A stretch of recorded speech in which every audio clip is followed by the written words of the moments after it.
I am Justina Okechukwu, and this is a warm welcome to this week's edition of your Energy Frontiers, proudly supported by the African Energy Chamber. As always, we begin with the headline energy news from across the continent. The International Energy Agency has asked countries around the world to reduce their reliance on oil and gas, which is expected to fall in the long term, despite the $4 trillion profit recorded by the industry in 2022. In the agency's 2023 oil market report, the IEA raised its global oil demand forecast, saying it expects a rise of 2 million barrels per day to 101.9 million barrels per day from an earlier estimate of 1.9 million barrels per day to 101.7 million barrels per day. A Bechtel-led coalition has signed a deal with energy giant Shell to decarbonize two facilities in Egypt. The agreement, which was signed on the sidelines of the Egypt's 2023 exhibition, which took place in Cairo, will see the coalition setting up a unified power system between the onshore gas processing plant of the West Delta Deep Marine at Burulus gas fields off the coast of Egypt and the Egyptian liquefied natural gas export terminal in Itku, east of Alexandria. The Tanzanian government has signed a total of 40 agreements worth 1.9 trillion shillings as part of a wider plan to stabilize the national power grid and end the frequent electricity cuts in the East African country. The 4-year project, according to Energy Minister January Makamba, is expected to end shortages and improve access as well as distribution of electricity in the country. The African Energy Chamber has announced the establishment of an office in Namibia dedicated to promoting local content development efforts. The office will serve as the foundation to which local content across the Namibian energy market can be improved and significantly contributing to the creation of globally competitive workforce in Namibia. And that was a snapshot of your energy news headlines. When we return, we look at the global oil and gas market and as Russia retaliates to Western sanctions. This is Energy Frontiers.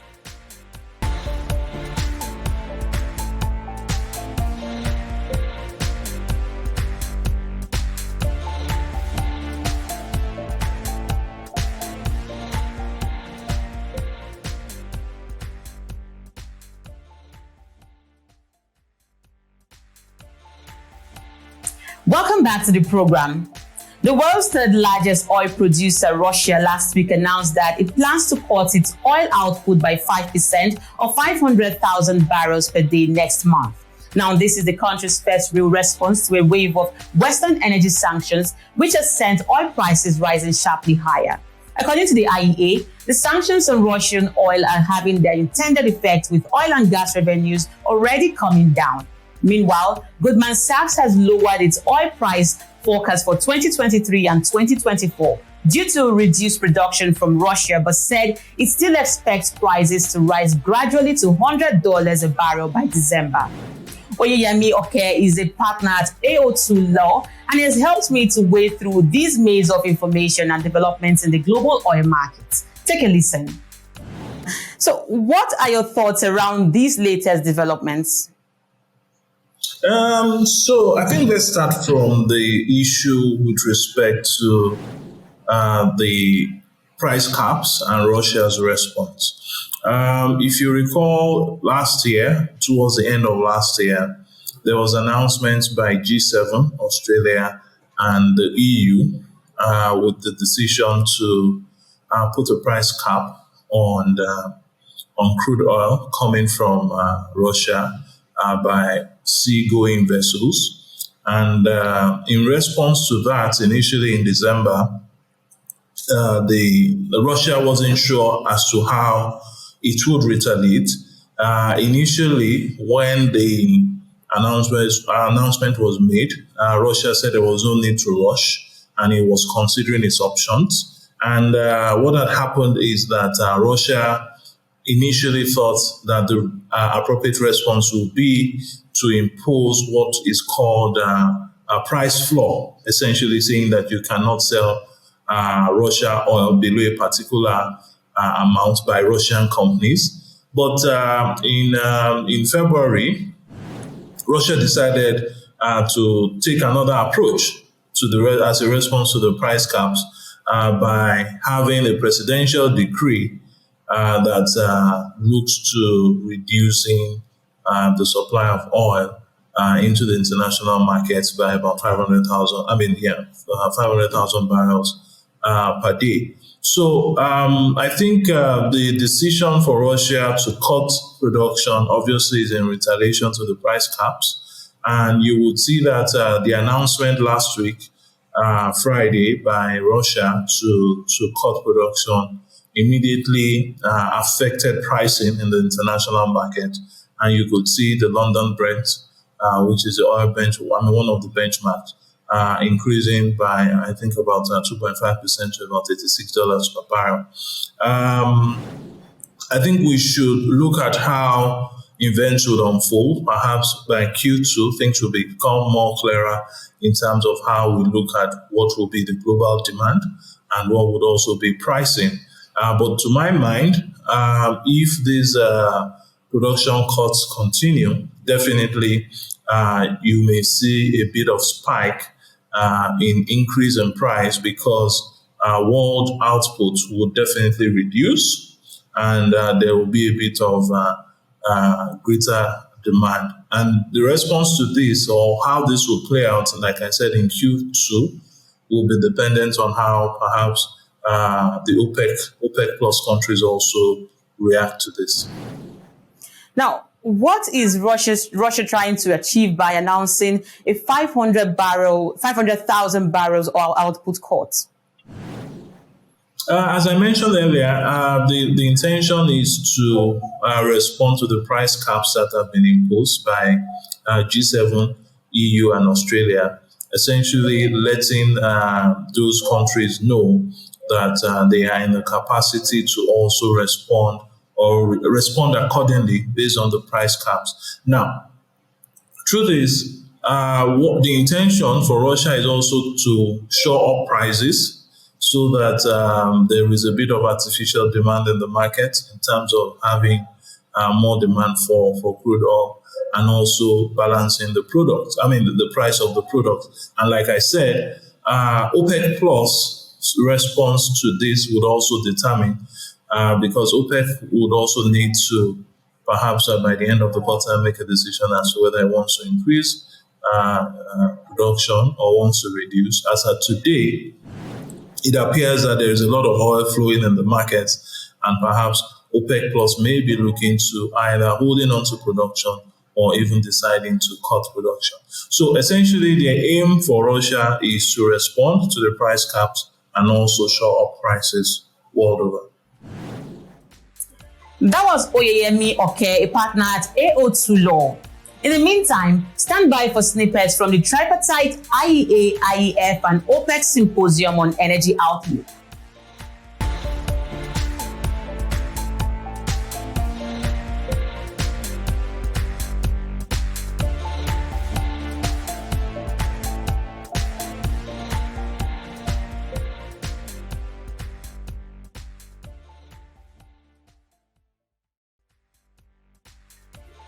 Welcome back. I am Justina Okechukwu. The International Energy Forum hosted a joint producer-consumer dialogue event at the Riyadh headquarters on Wednesday to present and compare the energy outlooks prepared by the International Energy Agency and the Organization of the Petroleum Exporting Countries. The Symposium on Energy Outlooks was hosted by the Secretary General of the International Energy Forum, Joseph McMonigal, the Secretary General of the Organization of the Petroleum Exporting Countries, His Excellency Haytham Al-Ghais, and Deputy Executive Director of the International Energy Agency, Mary Wallich. We grabbed a bit of that conversation for you. We're faced with a series of global crises in climate, energy markets, and the economy that are all closely interwoven. A better understanding of the energy outlooks will help us address them, I think, more effectively. First, successive shocks have rocked the world, including energy markets, over recent years. Since last year's symposium, the economic outlook has deteriorated while geopolitical risks and price volatility have surged. For policymakers, security of supply has reemerged as a top priority. Second, long-term demand uncertainty is now compounded by acute near-term risks. particularly in oil and gas markets. Market uncertainty fuels price volatility, harming consumers, investors, businesses, and governments. Third, the only sure antidote to high energy prices and volatility is adequate investment in new supplies.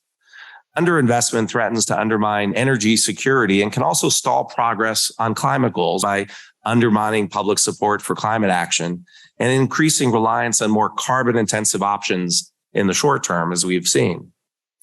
Fourth, energy investment decisions are informed by energy demand outlooks and scenarios. While aspirational scenarios are essential for tracking progress towards climate goals, it's equally important to provide outlooks based on current policy and consumer trends. Investment decisions should be based on realistic scenarios and real-time data to prevent supply shortfalls. Fifth, clear assessments on the likelihood of scenario outcomes based on recent trends, investment levels, consumer behavior, and policy enforcement could enhance the usefulness of outlooks for investors and policymakers. And finally, as you can see in our comparison report that we have at your seats, the divergence between long-term energy demand and outlooks continues to be as large as the entire oil and gas market today. These wide range of energy scenarios underscores the importance for policymakers to provide clear, predictable, and achievable policies, and highlights the challenges ahead for achieving just and orderly transitions for all.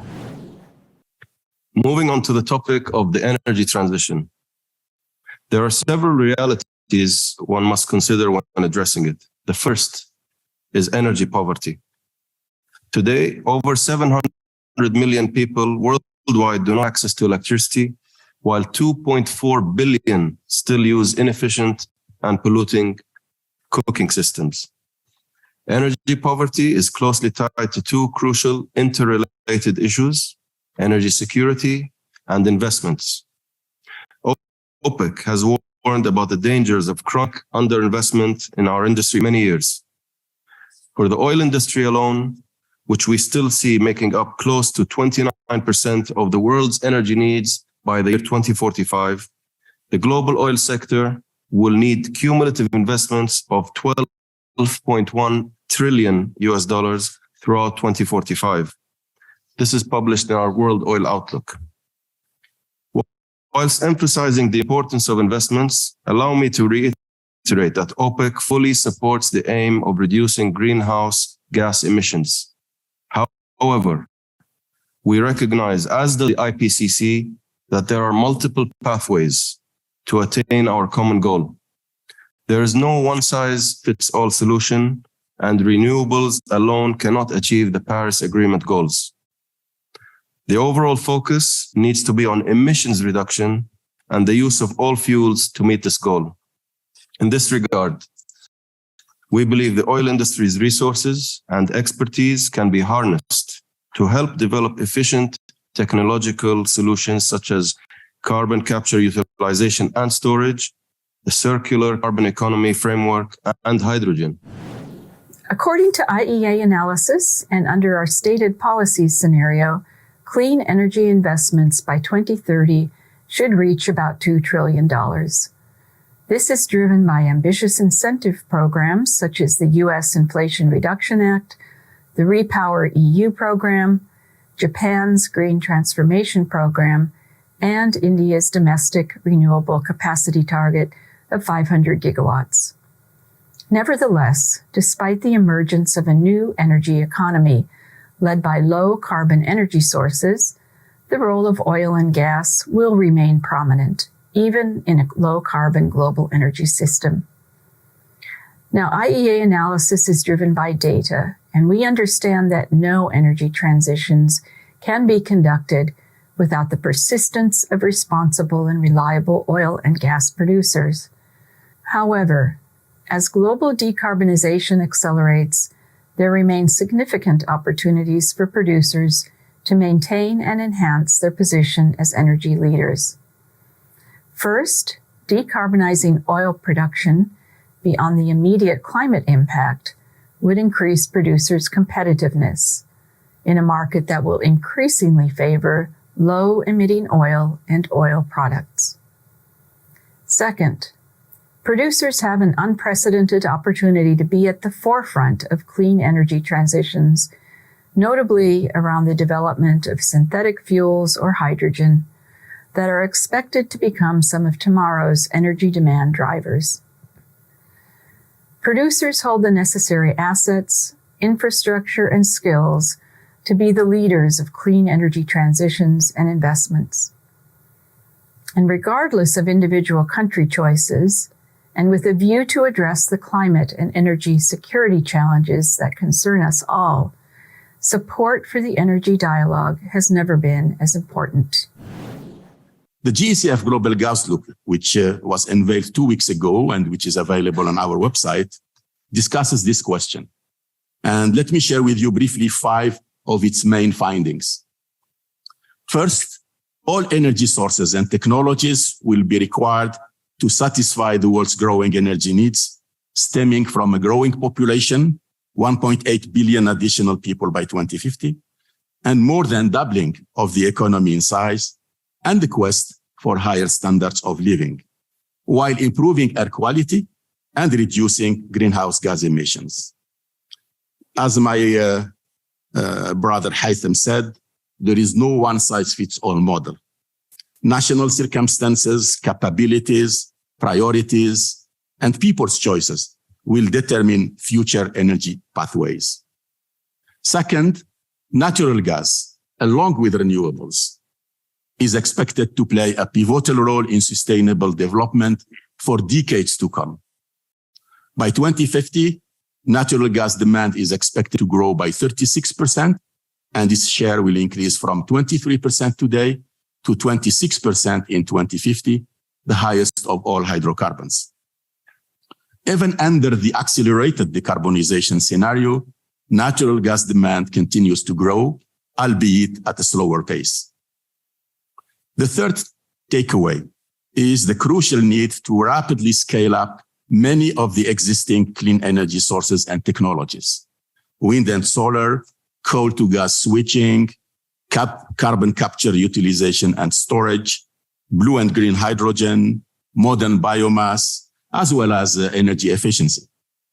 Technology is key to successfully combating climate change, but the task is huge and we need to start now.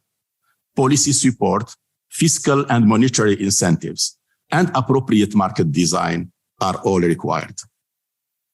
The fourth takeaway is that investment is critical for energy resilience, affordability, and security. By 2050, the cumulative upstream and midstream investment required to satisfy global gas demand will reach a hefty $10.5 trillion. And in an industry characterized by a natural decline rate of 4-5% per annum, not investing is the recipe for lack of supply, higher prices, and a chaotic energy future. Finally, the fifth message is about Africa, a continent whose population will increase from 1.4 to 2.5 billion people in 2050, and where 900 million still lack access to clean cooking fuels and 600 million to reliable electricity. Africa cannot but turn to its natural resources for its socio-economic development. The narrative that Africa should not develop its natural gas reserves is misguided. A prosperous Africa will be more capable of protecting its environment. And that's the show for you this week, and we thank you for watching. Remember to follow Energy Frontiers on Frontier Africa Reports website, subscribe to our YouTube, and follow us across all our social media handles as indicated on the screen. I'm Justina Okechukwu, and I'll see you next time.